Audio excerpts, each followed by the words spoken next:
Hello ಎಲ್ಲರಿಗೂ ನಮಸ್ಕಾರ. ನಾನು ನಿಮ್ಮ ಐಶು ಸಚಿ ಮಾತಾಡ್ತಾ ಇರೋದು. ಇನ್ಸ್ಟಾಗ್ರಾಮಲ್ಲಿ ತುಂಬ ಜನ DM ಮಾಡ್ತಾ ಇದ್ದೀರಾ, ಹೇಗೆ ಮೀಶೋದಲ್ಲಿ ಸ್ಯಾರೀಸ್ನೆಲ್ಲ ಸೇಲ್ ಮಾಡ್ಬೋದು, ನಾವು ಹೇಗೆ ಕಾಮರ್ಸ್ ಬಿಸ್ನೆಸ್ನ ನಾವು ಸ್ಟಾರ್ಟ್ ಮಾಡ್ಬೋದಾ ಮನೆಯಲ್ಲೇ ಅಂತ ಕೇಳ್ತಾ ಇದ್ದೀರಾ. ಅದಕ್ಕೆ ನಾನೊಂದು ವಿಡಿಯೋ ಮಾಡಿದ್ದೀನಿ.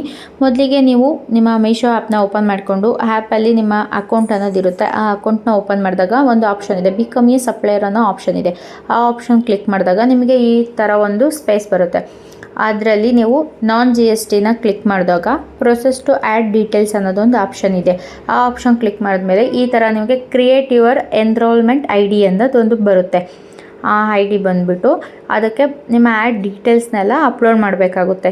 ಅಂದರೆ ಪಾನ್ ನಂಬರ್ ಕೊಡಬೇಕು, ಇಮೇಲ್ ID, ಆಮೇಲೆ ಪಾನ್ ನಂಬರ್ದು ಯಾರು ಹೋಲ್ಡರ್ ಇದೆ ಅವರು ಹೋಲ್ಡರ್ ನೇಮು, ಅಡ್ರೆಸ್ ಡೀಟೇಲ್ಸ್ ಬಂದು ಸ್ಟೇಟು, ಪಿನ್ ಕೋಡು, ಸಿಟಿ, ಡಿಸ್ಟಿಕ್ಕು, ನಿಮ್ಮದು ಬಿಲ್ಡಿಂಗ್ ನಂಬರ್ ಆಗಿರ್ಬೋದು, ಆ ಥರದ ಕೆಲವೊಂದಿಷ್ಟು ಇದಿದೆ. ಅದನ್ನೆಲ್ಲ ಕ್ಲೀನಾಗಿ ಫಿಲ್ ಮಾಡ್ಕೊಳ್ಳಿ. ಪ್ಯಾನ್ ನಂಬರ್ ಮತ್ತು ಇಮೇಲ್ ID ನೋಡ್ಕೊಂಬಿಟ್ಟು ಹಾಕಿ ನೀವು ಸರಿಯಾಗಿ. ಅದೆಲ್ಲ ಆದಮೇಲೆ ನಿಮಗೊಂದು ಇದು ನಿಮ್ಮ ಲ್ಯಾಂಡ್ ಮಾರ್ಕನ್ನು ಕರೆಕ್ಟಾಗಿರೋ ಲ್ಯಾಂಡ್ ಮಾರ್ಕ್ನ ಹಾಕಿ.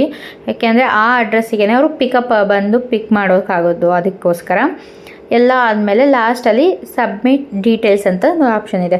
ಆ ಆಪ್ಷನ್ ಓಪನ್ ಮಾಡಿದಾಗ ನಿಮಗೆ ಸಬ್ಮಿಟಿಂಗ್ ಯುವರ್ ಡೀಟೇಲ್ಸ್ ಅನ್ನೋದು ಇದಾಗುತ್ತೆ. ಫೋನ್ ನಂಬರ್ ಕೊಟ್ಟಿರ್ತೀರಲ್ಲ, ಆ ನಂಬರಿಗೆ ನಿಮಗೊಂದು OTP ಬರುತ್ತೆ. ಆ OTP ಇಲ್ಲಿ ನೀವು ಎಂಟ್ರಿ ಮಾಡಬೇಕು.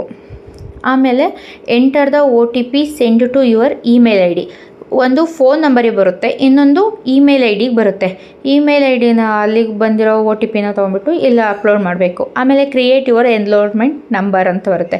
ನೋಡಿ, ನಂದು ರಾಂಗ್ ಆಗಿರೋದ್ರಿಂದ ಮತ್ತೆ ರಾಂಗ್ ಅಂತ ತೋರಿಸ್ತಾ ಇದೆ. ಮತ್ತೆ OTP ಬಂದಿದೆ, ಮತ್ತೆ ಅಪ್ಲೋಡ್ ಮಾಡಿದ್ದೀನಿ. ಒಂದು 5 to 10 ಮಿನಿಟ್ಸ್ ತೊಗೊಳುತ್ತೆ. ಎಲ್ಲ ಆದಮೇಲೆ ಮತ್ತೆ ಇದೊಂಥರ ಇಂಟರ್ಫೇಸ್ ಬರುತ್ತೆ.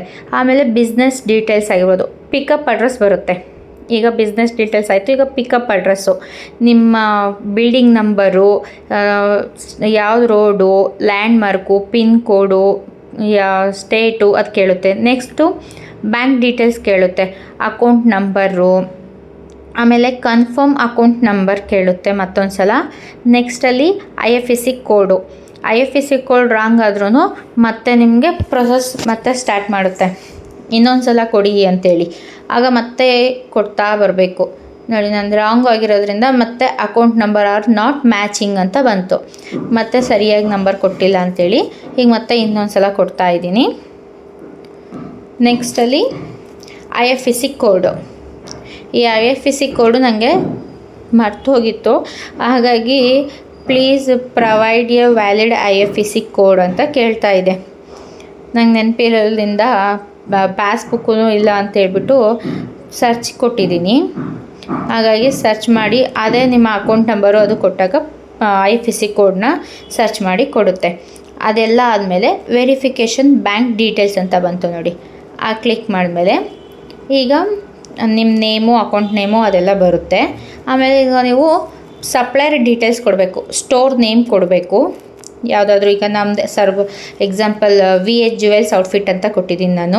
ಆಮೇಲೆ ಇವರ ಫುಲ್ ನೇಮು, ಮತ್ತು ನೀವು ಫಸ್ಟಿಗೆ ಏನು ಇಮೇಲ್ ID ಹಾಕಿದ್ದೀರೋ ಅದೇ ಅದೇ ಇಮೇಲ್ IDನ ಹಾಕಿ, ಚೇಂಜ್ ಮಾಡಬೇಡಿ. ನೋಡಿ, ಇಮೇಲ್ ID ಹಾಕಿದ್ಮೇಲೆ ಸಬ್ಮಿಟ್ ಅಂತ ಬರುತ್ತೆ. ಅಲ್ಲಿಗೆ ನಿಮ್ಮ ಅಕೌಂಟ್ ಕ್ರಿಯೇಟ್ ಆಯಿತು. ಇನ್ನು ನೆಕ್ಸ್ಟು ಕ್ಯಾಟ್ಲಾಗ್ನ ಅಪ್ಲೋಡ್ ಮಾಡಬೇಕಾಗುತ್ತೆ. Thank you.